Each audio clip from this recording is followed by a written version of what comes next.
Muy buenos días, bienvenidos sean todos a la peña Oda a la Joven Luz, que realiza Ediciones La Luz junto con la sección de literatura de la Asociación Hermanos Saiz en Olvido.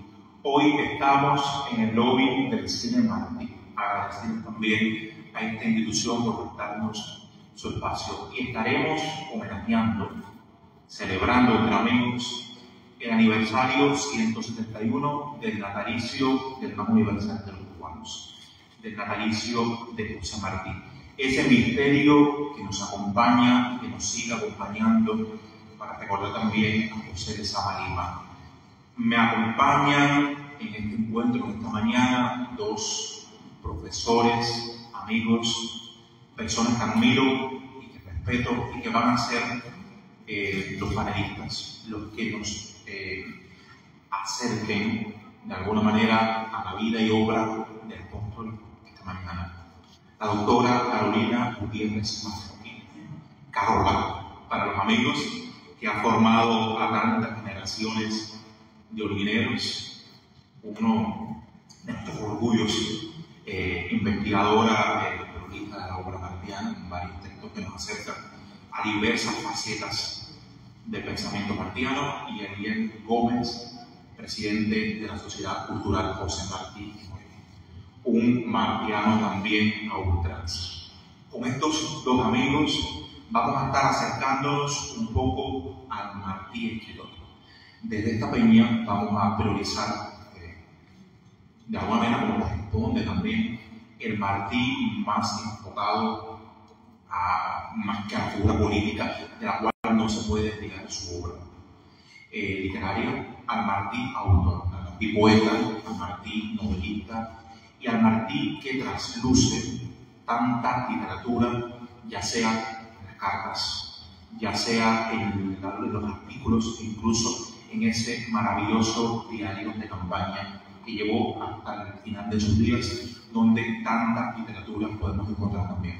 A ese Martí, una de las voces literarias más importantes de Hispanoamérica del siglo XIX, precursor, iniciador o autor ligado al modernismo, vamos a hablar de eso.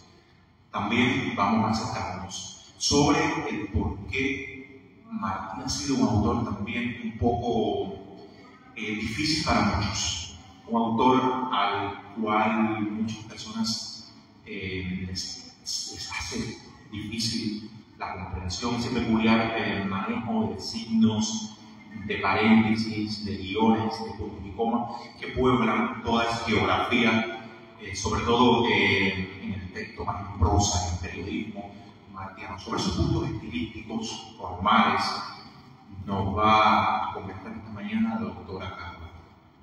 Le doy mi palabra, la palabra, le doy el micrófono y la bienvenida. Buenos días al auditorio.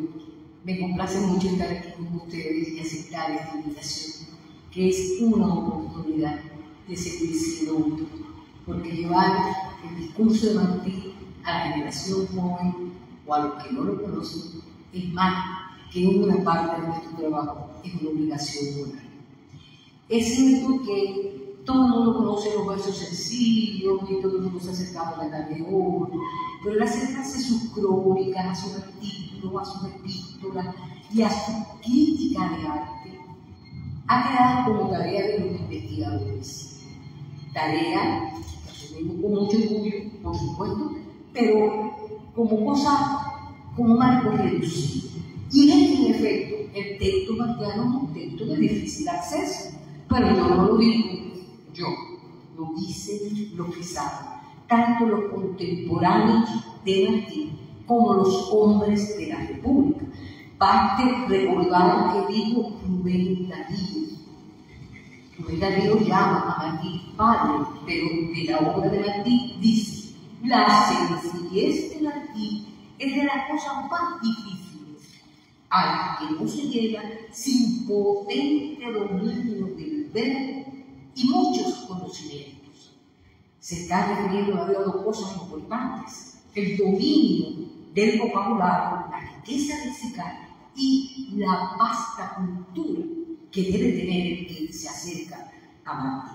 Manuel Gutiérrez Llanes, por su parte, dijo: Sus ideas tienen las alas recias, fuerte el plumaje y suben mucho, con lo que hace referencia al alto vuelo lírico de la obra del maestro. Y el problema es que leer no siempre significa entender. A veces el que lee, y esta es una habilidad que se enseña al niño desde la primaria, a veces el que lee piensa que leer es sustituir los textos, el texto leído, por sinónimos y que ahí está el mensaje. Completamente falso ese criterio. Martí no es escritor de un único mensaje, partamos de eso. Es un hombre que tiene mensajes implícitos, tiene un discurso entre líneas, sugiere mucho. Esto quiere decir que para yo poder entender a Martí tengo que ser un lector avispado y preparado. De modo que la lectura de la obra de Martí es algo así como un combate entre lo que el texto oculta y lo que yo quiero descubrir. Y a veces no es fácil. Ahora, ¿qué digo, por ejemplo, Lezama? Lezama dijo, todo el mundo sabe el nivel de Lezama. Lezama decía, Martí emplea símbolos que aún no hemos descifrado. Eso está, ¿verdad? Bueno. Entonces, ¿qué dificulta realmente el acceso al texto martiano? Bueno, no solo lo que dice, que es el contenido, sino cómo lo dice, que es la forma. Si vamos a entrar a analizar estas dos categorías estéticas, pilares fundamentales del análisis de un texto literario cualquiera, tendríamos lo siguiente. Respecto al contenido, ¿qué es lo que hace puro el texto de Martí? Puro, y no por ser que uno es más importante. Hace en su obra referencias a figuras, lugares y hechos sobre los cuales el lector no tiene referentes. Por supuesto, Martí es un escritor del siglo XIX y yo un lector del XX o del XXI.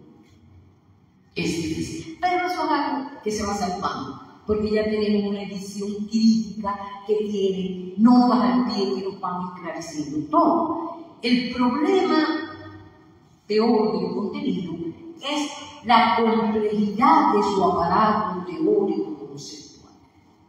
Ahí es donde reside la mayor complejidad del contenido. Y hay que ver por qué esa complejidad.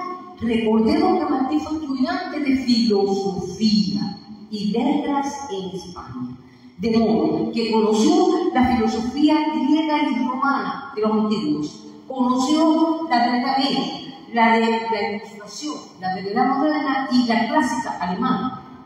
Conoció todo eso, porque realizó además estudios religiosos, partiendo de la Biblia, el libro de los Vedas, el Popol Vuh, todos los rituales mesoamericanos que conoció. Estudió también religiones orientales, brahmanismo, hinduismo, islamismo, y como si todo esto fuera poco, tiene contacto con la logia masónica, que si bien no es una religión, es una sociedad que fomenta un discurso fraternal que Martí sigue durante toda su vida. Pero ahí no era todo. Conoce la filosofía de su tiempo de primera mano. Está en los Estados Unidos y conoce el pragmatismo, el positivismo y el trascendentalismo. Desde el punto de vista estético, Martí, en España primero y en Nueva York después, se llena de todo un pensamiento humanista, misticista, el pensamiento romántico, el pensamiento de los parnasianos, de los simbolistas, y desde el punto de vista estético, él hace su propio discurso, como una cosmovisión también personal. Entonces, eso hace que Martí tenga un aparato teórico conceptual al cual no se puede acceder fácilmente. Vean qué bagaje tiene tras de sí. Eso es en cuanto al contenido, ¿bien? En cuanto a la forma, ¿qué es lo que oscurece al texto martiano? En primer lugar, su riqueza lexical o su vocabulario. ¿Bien? En segundo, su sintaxis personal. Y en tercer lugar, el empleo de un sistema de símbolos propio. Veamos cada uno en práctica. Respecto a la riqueza lexical. Bueno, Martí es un hablante nativo del español, pero oye y habla la lengua en la madre patria. Y además, en México, Venezuela y Guatemala, países de América, donde reside. ¿Bien? El bagaje lexical de Martí es riquísimo, es abundante, variado, profuso. Ahí encontramos neologismos, arcaísmos, latinismos, americanismos. Pensemos nomás, Martí crea voces tal como perfumoso, niñuela, jinetuelo, humildoso. Esas son palabras creadas por Martí, pero no piensa solo en crear, asume aquello, ya en desuso, pero aquel le encuentra valor. Arcaísmos vale como trocar en vez de cambiar. Guerreras, luengas, insulto, férvido, fúlgido, son palabras que en el momento en que él escribe ya han dejado de usarse, pero él da el latinismo, ultimátum, lapsus, requiem. Tiene un poema que se llama Bolis Verso. Hace empleo también de americanismo, jícara, cacique, piragua, voces que escoge del lenguaje de los indígenas americanos. Entonces, Martí tenía un concepto muy peculiar sobre esto, que decían aquí: no hay por qué invalidar vocablos útiles, ni por qué cejar en la faena de dar palabras nuevas a ideas nuevas. Martí es un hombre con ideas nuevas, por tanto, necesita palabras nuevas que él crea apoyándose siempre de su herencia cultural. Ahora, en cuanto a la sintaxis, que dijimos que la persona de Martí resulta un genio. Él conoce, demos por sentado, la estructura sintáctica de la frase en español, pero él juega con eso. De modo que en ocasiones nos encontramos porque empieza con un sujeto articulado al que le sigue oraciones justapuestas, coordinadas, subordinadas, y cuando ya no nos acordamos a dónde va, entonces declara el predicado. En otras ocasiones hace el proceso inverso. Comienza con un predicado al que le sigue oraciones justapuestas, coordinadas, subordinadas.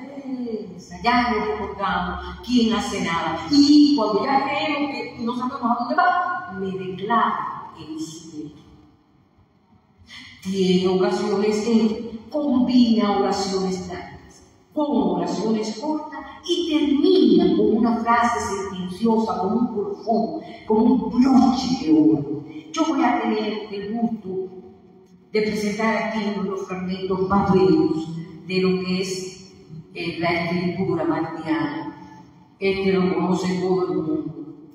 Que es martiano, vanidoso, que el mundo entero es altera. Y con tal que quede de alcalde, o le mortifica al rival que le quitó la novia, o le deja el alcancía, no, ya, bueno, el orden universal, sigue y cierra. Trincheras enteras valen más que trincheras de piedra.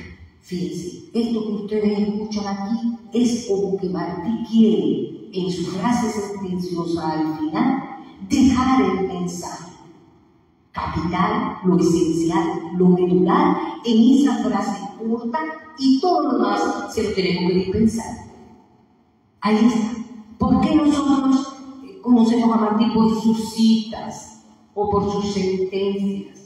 Precisamente por eso, porque es donde condensa la genialidad de su pensamiento. Otra vez, el estilo sintáctico que utiliza es una cosa completamente personal, como es el estilo telegráfico. Está en el diario de campaña, pero está también en una de sus crónicas más bellas, que es la que él dedica a la muerte de Agustín, de Cecilio Acosta.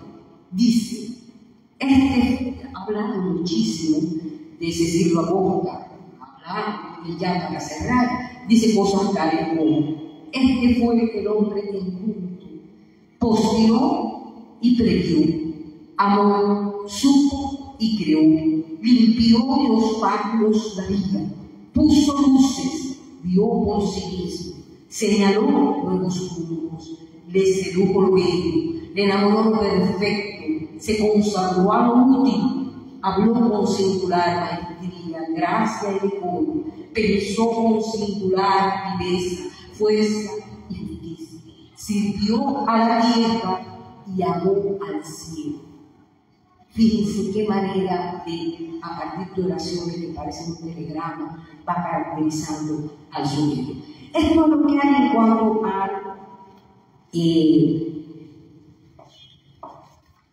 la sintaxis. Pero podríamos pensar que la sintaxis la manipula los textos de prosa, también los textos poéticos.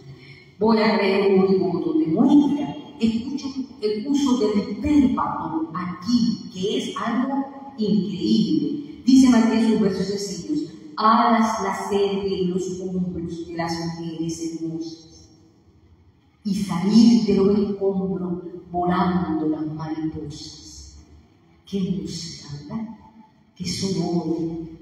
Pero si usted, ese estrofa, usted la lleva al orden sintáctico gramatical, no hay música ninguna, porque diríamos: pídase alas en los hombros de la mujer hermosa, y salir volando la mariposa de los escombros. No hay música. Por eso él mueve la palabra, la acomoda según la música que él siente y logra un texto como ese: alas nacer de los hombros de las mujeres hermosas y salir volando de los hombros. Ahora, vamos a entrar un instante a hablar de la simbología en Martí, que tiene un sistema de símbolos propio que se aleja de los símbolos tradicionales. Él no utiliza el laurel, ni la paloma, ni el sol, ni la luna. Esos son símbolos tradicionales. Martí hace su propia simbología y la hace sobre la base del conocimiento, de la teoría, de la armonía universal, donde todo para él guarda analogía con los fenómenos de la naturaleza, de la sociedad y del pensamiento. Entonces, uno de los símbolos en los que Martí más apoya su escritura es en los símbolos de la naturaleza. Martí todo lo articula con la naturaleza. Piense, sino de Luisa Pérez de Santana, que dice: Violeta casta, nerúndio quejumbroso. De Emerson dice que es un águila blanca. De Longfellow dice que es ruiseñor del verso. Y de Cecilio Acosta dice que tiene un alma de paloma. Fíjense cómo él relaciona los animales, la naturaleza, con las figuras. Pero también utiliza los llamados símbolos del universo celeste. De ahí que diga de Bolívar, el hombre solar, que era el Luis Gómez de Avellaneda, era algo así como una nube amenazante, y que Francisco Serén llevaba dentro de sí como un crepúsculo. Imagínense ustedes qué querrá decir con que hay alguien que lleva dentro de sí un crepúsculo. Y decía, refiriéndose a las mujeres: una mujer buena es un perpetuo arcoíris. Bueno, me tocará, como dice Luis. Entonces, donde sí nosotros encontramos la riqueza mayor en el empleo del símbolo Martí, en lluvia y estrella. En lluvia y estrella, donde la madre pone al niño a nacer de la disyuntiva y a abrazarse al yugo, que es la sumisión y el vasallaje, o a moverse a la estrella, que es el hombre libre, creador, que aporta a la humanidad. Y todo el mundo recuerda el poema dice que él coge el yugo, pero para ponerse en él de pie y que brille de amor en su frente la estrella que ilumina y mata. Estos son elementos simbólicos: el yugo y la estrella no la estrella. Tiene una connotación que rebasa el carácter denotativo. sigue utilizando el símbolo. Fíjense, señores, si Martí escribió o no para hoy, para nuestros días. En versos libres nos dice: si me pedís un símbolo del mundo en estos tiempos, pedme un árbol. Se labra mucho el oro, el alma apenas. Señores, este mal padecemos del siglo XIX o de antes. Se labra mucho el oro, el alma apenas, y el símbolo del mundo, una garganta. ¿Cómo curar esa alma? Bueno, Martí dijo, y esto estaba aquí claro, cómo resolver. Dice en versos libres: mientras me quede un átomo de vida, haré la prosa flor y el verso luz. Fíjense, eso fue lo que nos formó. Una prosa que es pura flor y un verso que es como la luz. Y, por supuesto, no podía faltar. Versos libres dice eso, pero en una carta a José Dolores Boyo, en 1893, casi al borde de la muerte, dice que moriré dando luz. Y fíjense si ha muerto y ha seguido dando luz, que a 171 años de su natalicio estamos reunidos hoy para ver si nos iluminamos nosotros también. Muchas gracias. Muchas gracias a ti, Carola, por esta clase magistral, por esta conferencia realmente que nos ha abierto muchos puntos para comprender mejor al Martí escritor. Ese Martí con una curiosidad infatigable, ¿no? Un hombre que escribió de todos los procesos de su época, ¿no? Al menos los 20 años estos que van entre 1875 y 1895, que es la época de más actividad en cuanto a la colaboración con el periódico, con La Nación en Argentina, y una serie de publicaciones nos hacen rastrear no solo el interés por lo que está sucediendo por los principales temas, sino también esa necesidad de pensar los procesos independentistas cubanos, pensar la guerra del 68, pensar la unidad en estas acciones, y de volver hacia las principales figuras políticas y literarias también, porque bueno, mencionabas a Avellaneda, mencionabas a Luisa Pérez de Zambrana, a una serie de personalidades que van imantando también el pensamiento martiano, no solo cubano, ¿no? Ahí su curiosidad inagotable lo hace acercarse, digamos, a la poesía de Whitman, que también la acercó al público canoamericano, un hombre de un conocimiento, unas búsquedas, una herencia cultural que viene de sus propios estudios de filosofía, de letras, también de derecho, eso en España, y que lo va a hacer escribir de varios temas y además tener una variedad de géneros, por decirlo de alguna manera, en los cuales impulsiona su escritura literaria. Sobre estos géneros, sobre estas búsquedas martianas, esta variedad temática que va a recorrer la obra escrita, que es la que tenemos, la que ha llegado en tantos volúmenes a nosotros, Eliel nos va a acercar un poco más. Ese Martí tenso, motivado por de temas, ¿no? Y con una capacidad para, digamos, escribir el más agudo, crítico y hermoso de los artículos, y el más sugerente, detenido y amoroso de los poemas. Bueno, muy buenos días a todos. Para nosotros es un alto honor encontrarnos precisamente para rendir homenaje desde nuestros modestos saberes al más genial de los cubanos, al que más nos enseñó a amar. Ahí en las cuestiones que venía abordando nuestra amiga Carola, hay algo que distingue rápidamente al maestro, como por antonomasia le conocemos, que es que Martí goza de una versatilidad extraordinaria. Martí va más allá de un género específico o de cultivar una determinada forma genérica, sino que para Martí toda esa poesía y toda esa creación parte de su personal visión de la poesía.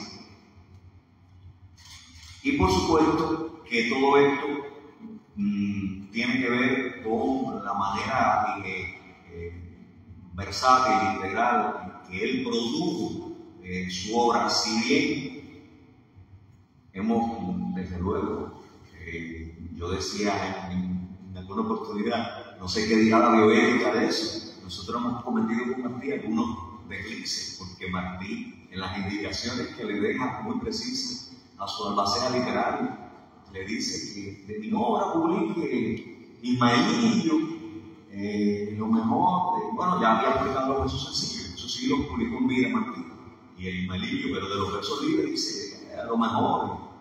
Y hoy nosotros tenemos acceso a la obra martiana en todas las cartas que se han podido recopilar, en toda la poesía que escribió, más allá de la que Martí hubiera pretendido escoger. El periodismo, por supuesto, cuenta con el beneplácito, la aprobación de Soto, que él publicó directamente en vida en todas esas revistas y periódicos de su época. Y, por supuesto, la oratoria. La oratoria, que es tal vez donde más difícil sea estudiar de manera integral a Martí, porque hay discursos que no fueron transcritos, por supuesto, hay otros que Martí lleva de la mano, pero hay otros en que improvisa con vehemencia un discurso encendido que cautiva al auditorio, como ocurre allá en Venezuela, que a la salida de las flores que habían sido repartidas para la ocasión se las arrojaron a su paso como una muestra de la aprobación del discurso que había pronunciado. Pero yo quería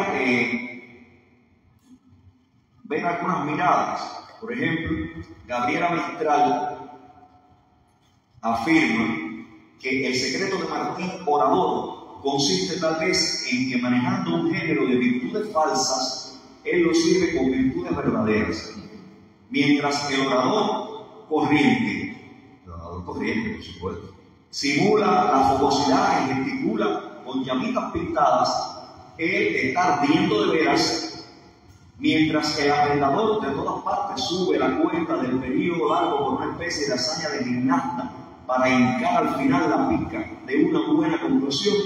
Él trepa el periodo temblando, a cada proposición sube el temblor del pulso y al terminar echa la exaltación genuina del que remató un repecho, mientras el orador embusterillo punta en frío las metáforas para echarlas después en chorro y encandilar el millón de ojos que le miran. A él le sale el borbotón de metáfora en cuanto el asunto lo calienta y lo funde, y así viene a ser el volcán de verdad que vomita brasas de veras y lava de coser, con todo lo cual él se vuelve espectáculo natural. Es decir, que Gabriela está viendo en Martí la naturalidad que en otros son artificios. Dice, un espectáculo que los demás aderezan y realiza la rara hazaña de darse él en pasto a una operación destructora que nadie verifica así por no hacerse pedazos.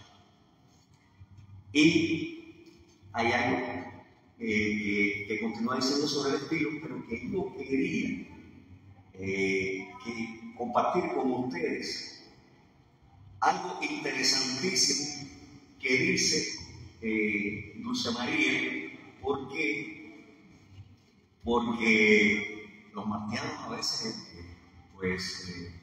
somos muy aferrados a esas ideas que no queremos y no queremos que nadie cuestione a Martí desde ningún punto de vista. Algo que también es imperdonable porque hay que ver a Martí hombre, a Martí ser humano. Y en esto dice Dulce María, es interesantísimo, dice: yo estuve enamorada de Martí mucho tiempo, pero últimamente, leyendo las memorias de mi padre, que desde luego fue otro enamorado de Martí, me he dado cuenta que el verdadero amor me lo debió haber inspirado Antonio Maceo. Ahora, lo interesante viene ahora.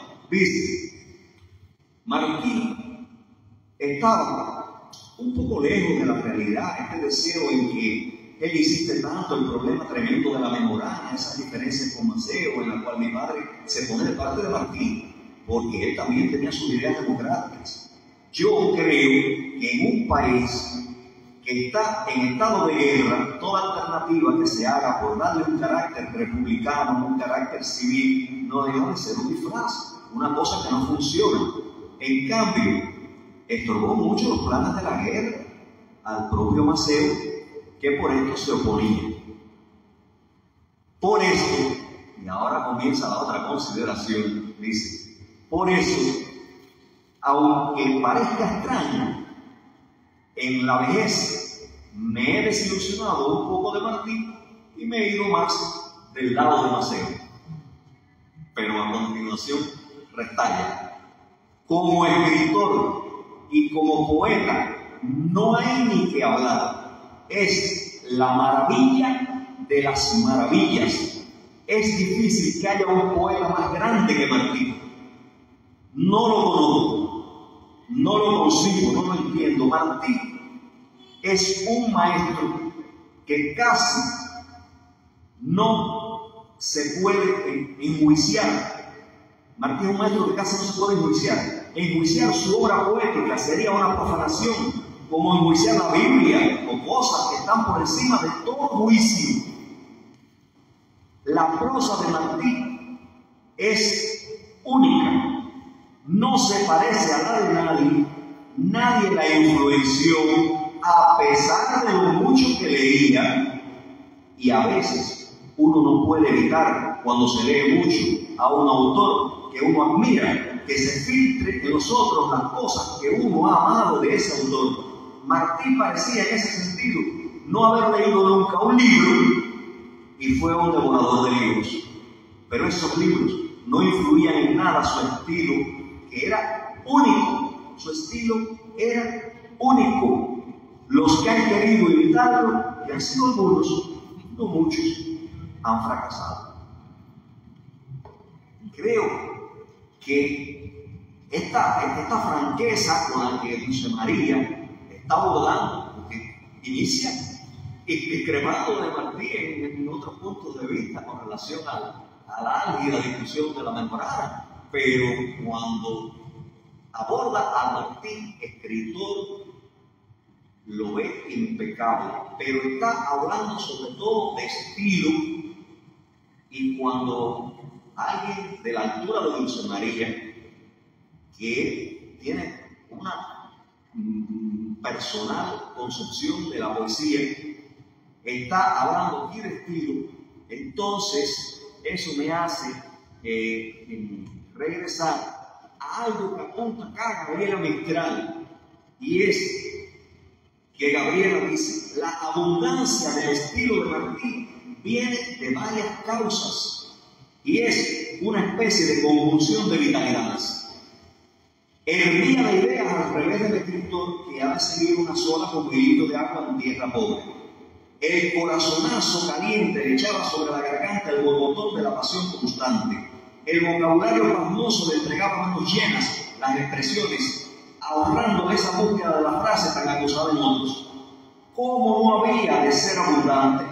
Lo hicieron en grande, y no veo yo por qué una criatura hecha en rango ciclópeo rechaza lo suyo, reniega de los bloques de que dispone y se esfuerce a penitencia, a dieta de palabras y a sobriedades chinas de arroz. Y a sobriedades chinas de arroz. Porque estamos en presencia de otra escritora vigorosa que sabe lo que la construcción de un estilo propio requiere. Eso que cuando pasan los años alguien puede decir, esto no sé de quién es, pero se me parece a Martín. Porque hay el reconocimiento de peculiaridades estilísticas que tienen que ver con lo que abordaba Carola, que realmente hacen de que sea un portento la escritura en el maestro. Y es porque en otra oportunidad Martín se ve, a ver si no me traiciona por aquí la tecnología.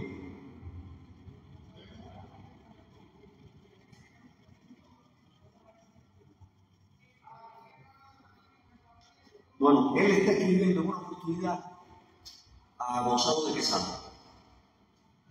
Y cuando le escribe, él dice, hablando de esto mismo, del estilo, ya lo encontré.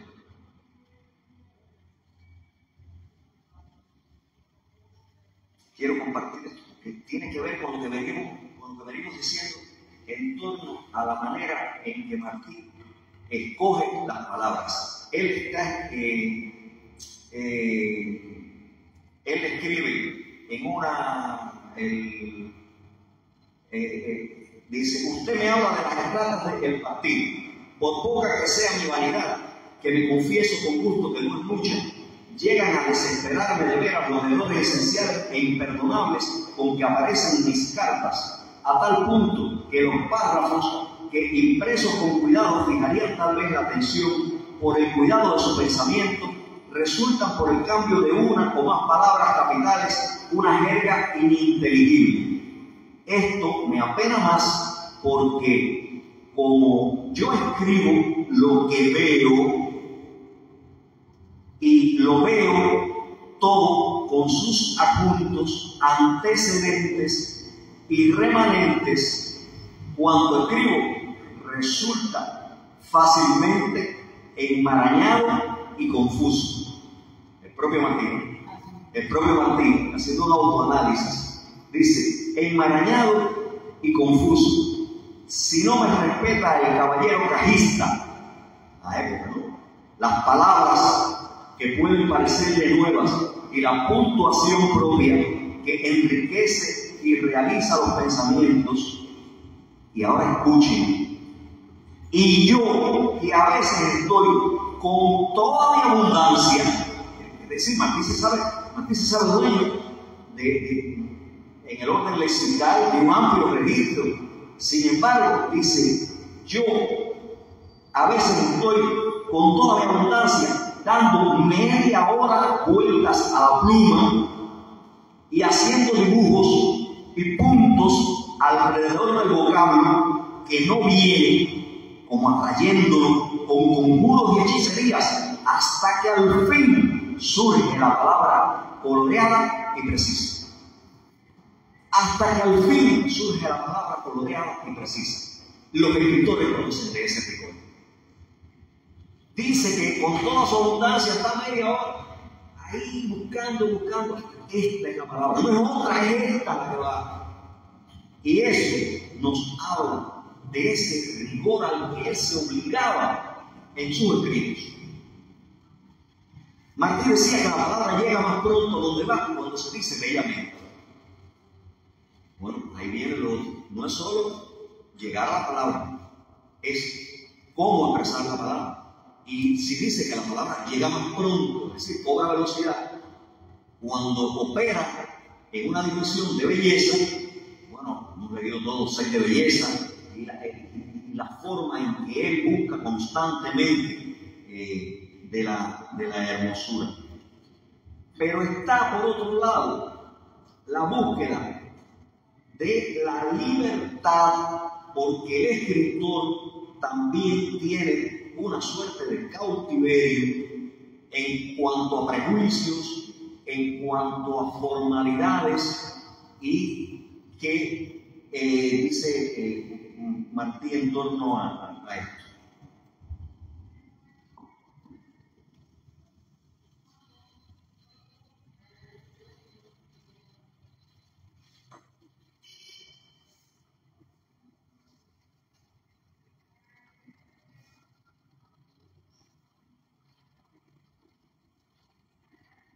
Nos dice Martín,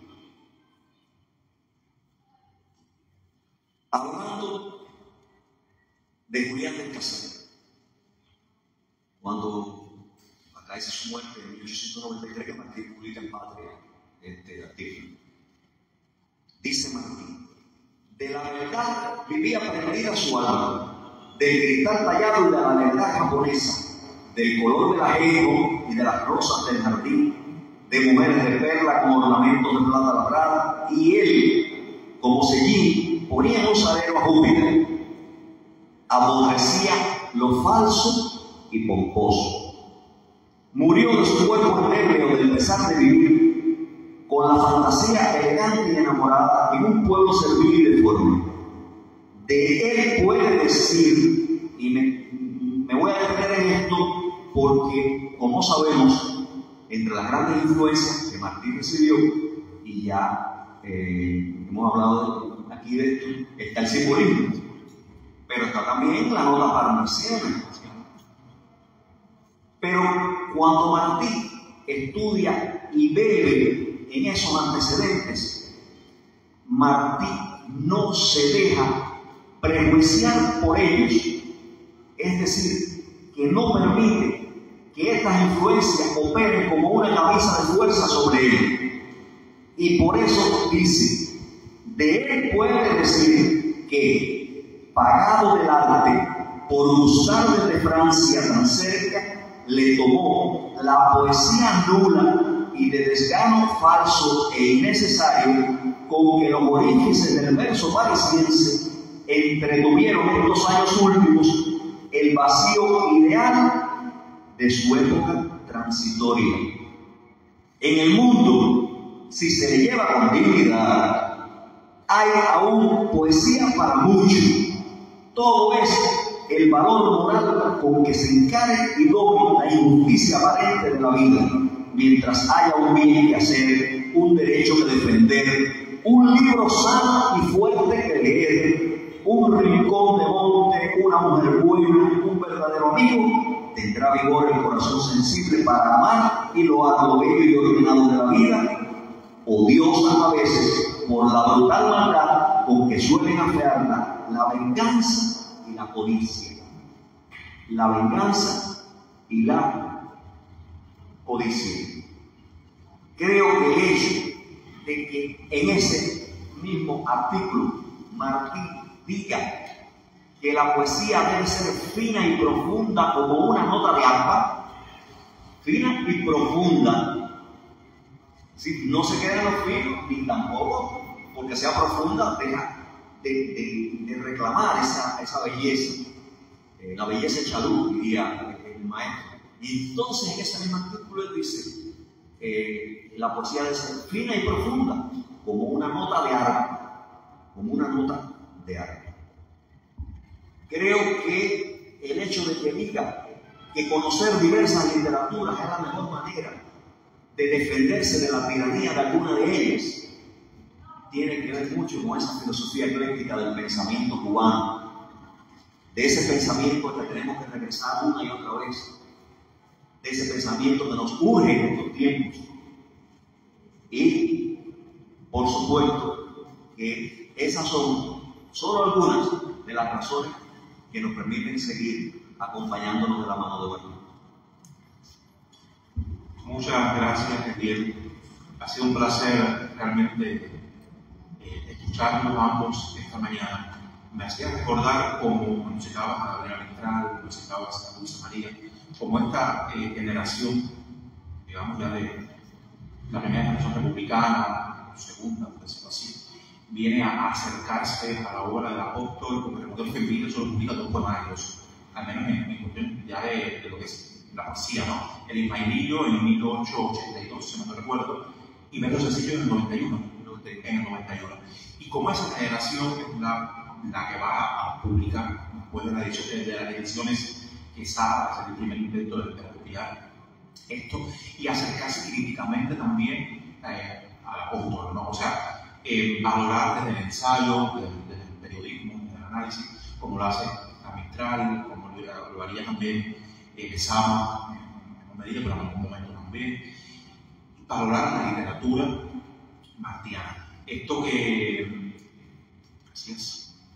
por estos hermosos girasoles que también van a iluminar las mañanas. Hablabas de esa manera en que en media hora sobre el papel con la pluma hacía finalmente florecer la palabra, y eso me recuerda que en muchas ocasiones hemos tildado injustamente o hemos justificado este estilo al hecho de una rapidez en la escritura, al hecho de un periodismo inmediato que no permitía volver sobre lo escrito, y completamente lo que ha citado esta carta nos subraya el hecho de que Martí volvía, analizaba, y cada palabra estaba sostenido por el peso de su significado y de su escritura. O sea, no hay una pluma rápida, no hay un uso de comas o de signos sin sentido por el hecho de una escritura inmediata y veloz. Hay un pensamiento y un significado detrás de cada una de esas palabras, sobre todo en el periodismo, que es el ejercicio más inmediato. Y me hacía recordar un poco tanto estas características de la prosa, esta influencia, o al menos cercanía con el simbolismo, con los parnasianos y también con el romanticismo, que son las 3 bases que van a nutrir el movimiento modernista, que sería ese aporte latinoamericano al idioma, ¿no?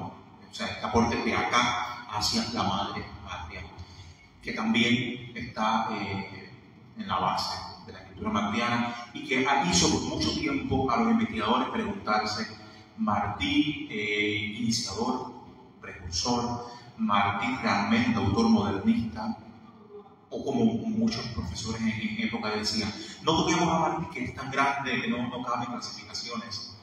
Profe, usted me está pidiendo la palabra y yo, ¿cómo hace? Bueno, él está planteando una consideración importantísima. ¿Dónde vamos a poner, en qué casilla vamos a poner a Martí? Porque cómo nos gusta poner etiqueta y cómo nos gusta poner a la gente en casilla. Pues Martí no cabe en ninguna. Tanto es así que estoy emprendiendo una investigación en rigor, donde pienso demostrar cómo Martí se anticipa al surrealismo. Las vanguardias del siglo XX que trajeron el surrealismo como una novedad están Martí en su poesía, y estoy haciendo un acopio de eso para demostrar que Martí no solo fue capaz de estar en su trabajo un movimiento como el modernismo, que fue lo primero que salió de la América después de la conquista, donde presentamos sello de identidad, de garantía a los latinoamericanos, sino se anticipa al surrealismo. Y es increíble en esta dirección. Estoy trabajando en esto, y si la vida me alcanza, vamos a ver si sigo demostrando que Martí es precursor del boom latinoamericano y de la literatura moderna. El Martí está aquí. Gabriela Mistral, el bien lo sabe, dice que Martí es una mina inacabable. Y el investigador martiano que entra a la mina una vez no quiere salir de la mina, y cada vez que vuelve a entrar sale siempre con las manos llenas, con algo muy valioso, algo que es casi más que oro, porque es inacabable realmente. Y yo pienso que el hecho de que nos convoque haciendo 71 años aquí quiere decir muy grande, muy grande. Gracias.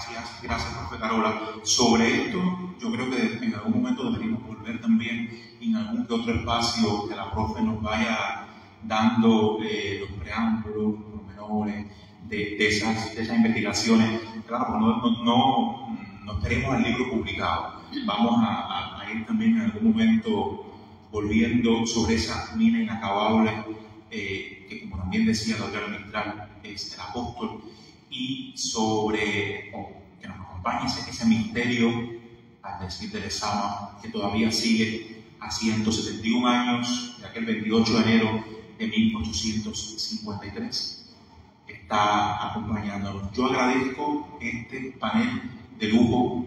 Realmente la luz se premia con tenerlos a ustedes acá en esta mañana. Agradecer nuevamente el espacio, el lobby del Cine Martí, justamente, que mejor lugar que estar con la luz en el Cine Martí de nuestra ciudad.